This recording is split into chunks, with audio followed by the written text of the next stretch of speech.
The promise of the future is an awesome force. We look back for experience, but we have to look forward now for inspiration. And what gives us inspiration to get up in the morning and do our job, learn skills, develop all that we can possibly be, is the promise of the future. And it can be so powerful that it can overwhelm any adversary you might have, any difficulties you might have. Here's a key phrase: reasons make the difference in how your life works out. Reasons make the difference in your appetite and zest for taking on the challenge, doing the job, becoming successful. Mr. Schoaf said, if you have enough reasons, you can do the most incredible things.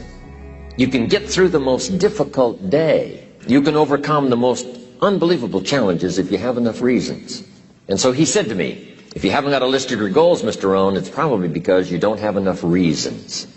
He said, I'm sure since I've met you, you have enough intelligence. And he said, you have enough good health. And he said, you have, all of those things working for you. But here's what you must work on now, is to have enough reasons. Looking into the future, developing reasons. Okay. So now make these notes. Number one is the environment, the political environment, the social environment, the physical environment. Whatever surrounds us affects us. The city, the country, the countryside, the village, the office, the people. We're constantly affected and shaped by our reaction and decision making. A lot of it depends on the environment. And for the physical environment, we all need to pay attention to that.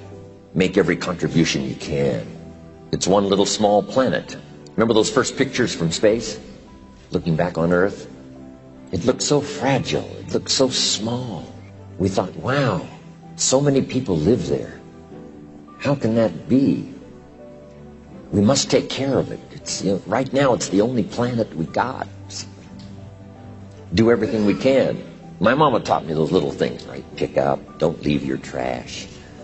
A little thing like, I remember I got a toothpick once at the cafe. And I took the little cellophane off the toothpick and I just dropped it on the floor. Mama said, no, you wouldn't do that at home. I thought, wow. She said, just put it in your pocket. And then when you get home, you put it in the trash. And somebody said, well, what difference does that make? The little cellophane on the toothpick. Here's what makes the difference, the habit. And the habit makes the difference primarily for you. Now, yes, it makes a contribution, and a little small contribution by not leaving trash. But here's what it does mostly. Give you the incredible feeling of self-worth because you have good habits. That's the deal. The habit of turning out the lights when you're finished with your hotel room. You leave the hotel room, turn out the lights. It just makes a small contribution, but what if everybody did it? I'm telling you, the energy requirements would be less. You say, well, the hotel gets the benefit. Hey, it doesn't matter to you who gets the benefit. Guess what's the greatest benefit? Being a person of unique habits. Habits that not only, make you perform as far as skills are concerned, but habits that make you feel good about yourself. And then sometimes we get the question, why do it? And I got the best answer to that. Why not do it? If it's so easy to do, why not do all the easy things that make a contribution? And who knows what the total contribution could be if we all did it. But even if everybody doesn't, if you do it, and if I do it, it just makes us better human beings. It makes us feel better about ourselves. And if I know you do it, it makes me feel better about you. And if you know I do it, I think it makes you feel better about me. Say, wow, this man was taught some good things when he was growing up. I did a little television series not long ago, and here was the title of the talk, Things My Mother Taught Me. It was kind of interesting. My mother taught me, always eat before you go to the banquet, so you won't appear hungry when you get there. And then you can do which is most important, and that's to socialize. So rather than go to the banquet to make up for, a meal you haven't had, and eating everything in sight, not having any time to socialize and mingle with the people, Mama said, always eat before you go to the banquet. Wow, that's really good advice. Little things she taught me. Mama said what? Sit up straight? The reason she said that is because she had a vision of me sitting up straight, shoulders back, chin down, Look up, look everyone in the eye. Good posture, right? Feel good about yourself. Other people feel good about you. Our parents' vision of who they wanted us to be gave us those little tips. Who was it wrote the book, Everything I Needed to Know I Learned in Kindergarten? Thank you. Please. Some countries of the world show unique respect. When I go to Mexico, I love to go to Mexico because they don't just say, hello, Jim Rohn. They say, hello, Mr. Jim Rohn.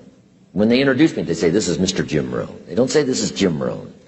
It's just part of the custom. This is Mr. Jim Rohn. When I first came to the South, I remember just as a kid, and they said, yes, ma'am. Yes, sir. No, sir. I mean, where I was raised, we really didn't do that. But I think the more the South did it, the more it caught on, and now I'm beginning to hear that in a lot more places than just the South. Yes, ma'am. Yes, sir. Things my mother taught me. Things we can all learn. Helps make our lives better, helps make the world better, helps make people feel good about themselves, feel good about us. Incredible. So the environment, whatever little thing you can think of that gives you pride and joy in doing to make the contribution. As small as it may seem, you make it for what it does to the environment, for the people. But here's the biggest reason for what it does for you. I want to be the best I can possibly be at delivering the message of good words. So we keep working on our skills to be the best we possibly can. Here's one of the greatest things to develop in your lifetime, and that's influence. You know, it starts with our family if we start having children. But it also starts in school, teaching your kids to be influential, to try to persuade, others to do the right thing, go the right direction, read the right books, forget the temptations that might take you the wrong direction. Ambassadors of good thinking, ambassadors of, positiveness, ambassadors of virtue, ambassadors of, building your life, laying the foundation for things to come. Ambassadors of developing purpose, objectives, ambassadors of citizenship, community, team spirit. If children can start early, not just being themselves, but lending their influence on the positive side, that's the key. By helping others, we help ourselves. There's an ancient phrase, here's what it says: if you try to save your life, you will lose it. But if you will lose your life, meaning if you will invest your life, that's the best way to save it and to multiply it many times over. So you do me the greatest honor here by coming and letting me invest a piece of my life into your life. So here's the phrase: investing life into life has the potential of creating miracles.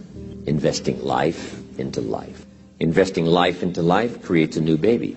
But investing life into life with ideas, information, association, influence can create enterprise, can create a corporation, can create a business, can create a movement, can create something that benefits many more people than just those few that might have invested in each other's lives.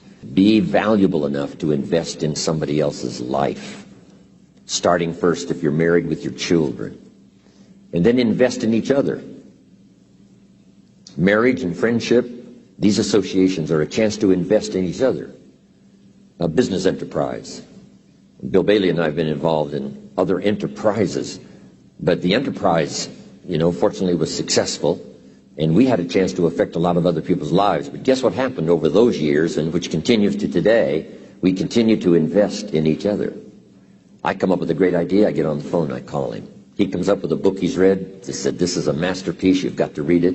So we have this chance to invest each other.